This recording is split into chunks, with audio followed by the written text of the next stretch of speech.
Tēnā koutou, ko Pazaho, back at it again on another amazing adventure. Today, I'm with my friends from Te Puna Reo Okahukura. Ko re te koutou mō ngā kēmu? Reheko! Ka pai! Mō te kēmu tuatai, te kēmu relays. Kia ori te tātou! Tai, rua, toru, tīmata!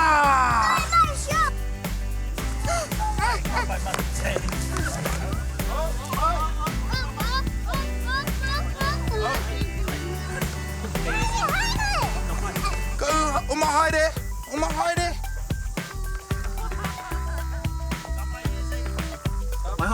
Me hoki hoa ki ke mai ko. Go out. Tan mai easy, forward. Hey, tira mai mai. Oh.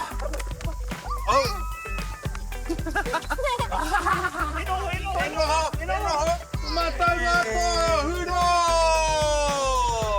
E ho mai tōrenga. Ano?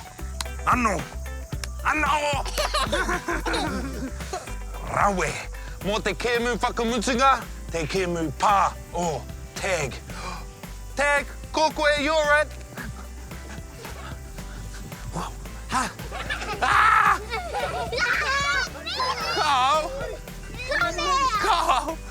Kau! Ko koe? Oh! Kau! Well, it's such an amazing day hanging out with all my friends. Ka kite anō whānau. Ka kite!